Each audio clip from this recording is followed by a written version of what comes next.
वर्तमान युग प्रतिस्पर्धा का युग है। ऐसे समय माता पिता अभिभावकों की चाह होती है कि हमारा बच्चा आगे बढ़े, जीवन में सफलता प्राप्त करे। तो वहीं दूसरी ओर विद्यालय में शिक्षक चाहता है कि उसके विद्यार्थी ज़्यादा से ज़्यादा ज्ञान अर्जित करें एवं उनका सर्वांगीण विकास हो। एक बच्चा अपने विद्यार्थी जीवन में दो लोगों से प्रत्यक्ष संबंधी होता है, उसके माता पिता और दूसरा उसके शिक्षक।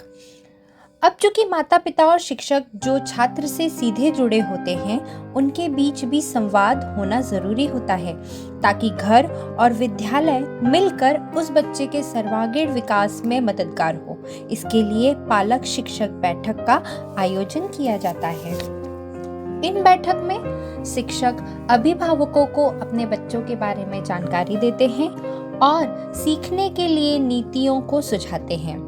अभिभावक भी अपनी बच्चे से संबंधित बातों, समस्याओं, सवालों को साझा करते हैं। इस तरह पालक शिक्षक संघ की बैठक से बच्चे के जीवन में दो अहम लोगों को एक साथ लाने में मदद होती है। सीएम राइस विद्यालय टेमला खरगोन नगर से 13 किलोमीटर दूरी पर स्थित है।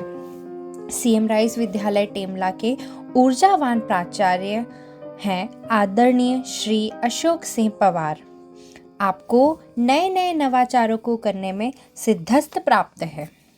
विद्यालय के 10-10 छात्रों को एक शिक्षक को गोद देना तथा उनकी संपूर्ण जवाबदारी देना, विद्यालय में सर्वाधिक उपस्थिति पर छात्र छात्राओं को पुरस्कृत करना, वर्ष भर प्रायोगिक कार्यों को करवाना, निर्वाचन में आम लोगों को मतदान के लिए जागरूक करने के लिए पार्कों, शादी समारोह तो घर घर जाकर मतदान के आमंत्रण पत्र बंटवाना।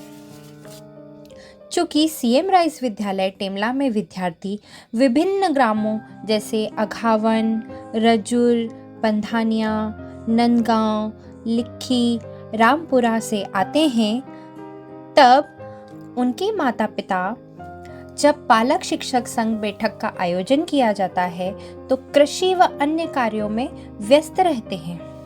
उनके कृषि कार्यों में व्यस्त होने के कारण उन्हें विद्यालय आने में समय नहीं मिलता है और यह एक गंभीर समस्या है। आपने यहाँ एक नवाचार का प्रयोग किया और इस नवाचार में आपने आपका विद्यालय आपके द्वार को अपनाते हुए पालक शिक्षक संघ एवं उसकी बैठक का आयोजन उनके अपने गांव में ही जाकर करने का फैसला किया। अलग अलग गांवों को समूह में बांटा गया। उन गांवों में पढ़ने वाले बच्चों के शिक्षकों का समूह बनाया गया। उन बच्चों से संबंधित सारे डाटा एकत्रित किए, जैसे बच्चों की माह में उपस्थिति, मासिक जांच के अंक, त्रैमासिक परीक्षा परिणाम एवं अन्य शैक्षणिक व गैर शैक्षणिक गतिविधियों का लेखा जोखा। विद्यालय समय के बाद इन समूहों गाँव में 5:30 के बाद पालक शिक्षक बैठक का आयोजन करने हेतु व्हाट्सएप एवं सोशल मीडिया का सहारा लिया गया। छात्रों को अपने अपने पालकों को उक्त बैठक में साथ लाने के लिए कहा गया और इसी तारतम्य में आज दिनांक को ग्राम उब्दी में उब्दी एवं अकावल्या के विशेष 10वीं व 12वीं के साथ अन्य पालकों की बैठक का आयोजन किया गया। आपका और हमारा प्रयास, उनकी कुछ झलकियां देखिए। आपका और हमारा साथ यदि एक हो जाए तो जो हमारे बच्चे हैं वो शिक्षा के क्षेत्र में दिन प्रतिदिन नई नई ऊंचाइयों को प्राप्त करते रहेंगे। ऐसा हमारा और आप दोनों का ये कर्तव्य है। विगत वर्षों में उन्हें प्रणाम करता हूँ और ग्राम से पधारे हुए जो हमारे सम्मानीय पालकगण हैं उन्हें भी प्रणाम करता हूँ। आपकी अनुमति से कार्यक्रम को आगे बढ़ाते हुए मैं इस पूरे कार्यक्रम की रूपरेखा कि हम यहाँ पर क्यों उपस्थित हुए हैं, जैसा पवन भावसार सर ने बताया कि हम विगत 2 वर्षों से पालक शिक्षक मीटिंग का आयोजन करते रहे हैं स्कूल में, पर जो प्रतिसाद मिलना चाहिए पालकों की तरफ से वो अनफॉर्चुनेटली हमें नहीं मिल पा रहा। मतलब 550-600 बच्चों का विद्यालय है, उसमें से 20 या 25 लोग केवल उपस्थित होते हैं वहाँ पर। तो ये जो कॉन्सेप्ट सरकार ने आपने भरोसा कर लिया, आप ही लोगों के बीच के टीचर्स हैं, लेकिन फिर भी आपका जो बहुत महत्वपूर्ण दायित्व है वो ये है कि आप देखें, संपर्क में रहें और अवलोकन करें कि क्या क्लास बच्चों के ऊपर ध्यान देना पड़ेगा। यदि आप लोग काम में बिजी रहते हो तो बच्चों की माताओं को बोले कि बच्चे के ऊपर ध्यान रखें। बच्चे सुन ही रहे हैं और मैं इनको बोलता भी रहता हूँ, पर ये शायद हो सकता है आपको सूचना न भेजते हो। इनकी माताएं से बोले कि बच्चे ऊपर ध्यान रखें, घर पे पढ़ाई करना अति आवश्यक है। अब कम से कम मैं आपसे रिक्वेस्ट करूँगा, अनुरोध करूँगा, 10वीं और 12वीं में जो बच्चे पढ़ रहे हैं उन पर बिल्कुल घर पे पढ़ाई पर ध्यान दें। 10वीं के बच्चे कम से कम 4 से 5-6 घंटे तक पढ़े, जैसी जैसी कैपेसिटी है। मतलब यदि बच्चा बहुत ही होशियार है, बच्चा बहुत ही मतलब कुछ बच्चे ऐसे होते हैं, देखो मैं बताऊँ आपको, ईश्वर ने मस्तिष्क सबको समान रूप से लेके भेजा है, सभी बच्चों को मस्तिष्क समान रूप से दिया है। अब हम कहते हैं कि ये बच्चा होशियार है, ये बच्चा कमजोर है, वो बस केवल क्या होता है, उसका चित्त जो होता है वो स्थिर बस ये अंतर रहता है हर बच्चे में, उसके प्रारब्ध के अनुसार उसके चित्त का स्थिर होना, उसके चित्त का अस्थिर होना, बस ये अंतर रहता है। बाकी समय बहुत कॉम्पिटिशन का आ गया है, बहुत ज़्यादा सोर्स है पढ़ाई के, और थोड़े बहुत पढ़ने से काम नहीं चलता है, ज़्यादा पढ़ना पड़ता है।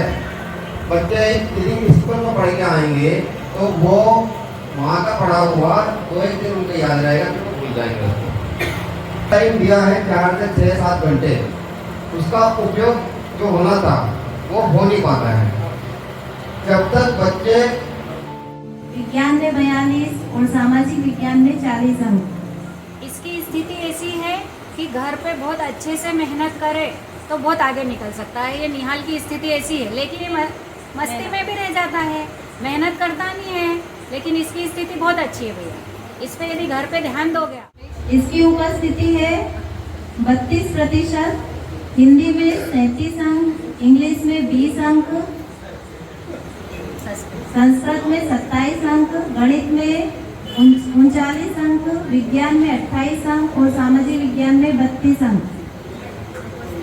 जीतू का बच्चा कमजोर है पढ़ने में, लेकिन वो प्रोग्रेस कर रहा है, पर उस उपस्थिति बढ़वाए आपस।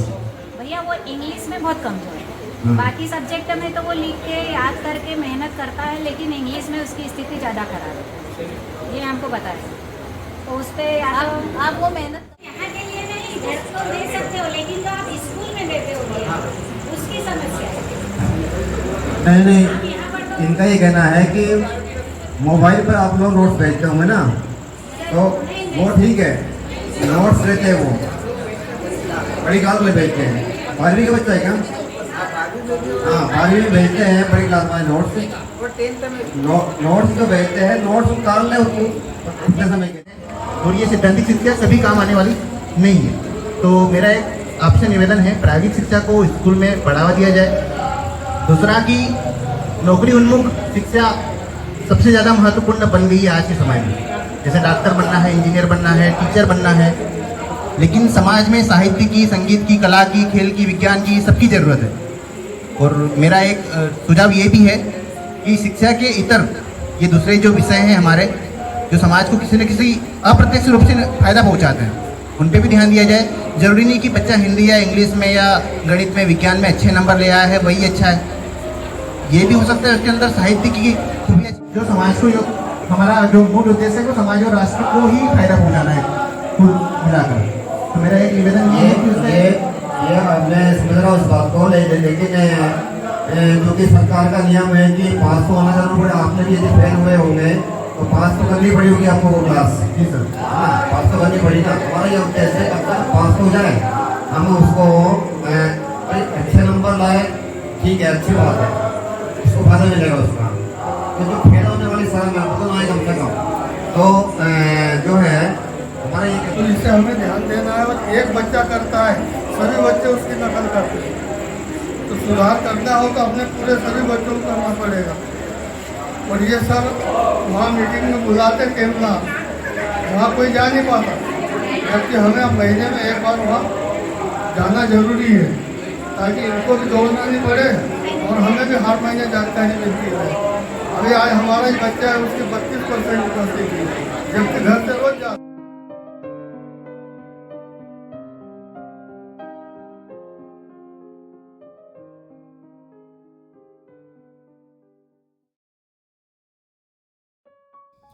इस प्रकार प्राचार्य श्री पवार सर के कुशल नेतृत्व व मार्गदर्शन में हमारे द्वारा एक नए नवाचार का प्रारंभ प्रथम ग्राम समूह उपदी व अकावलिया से किया गया।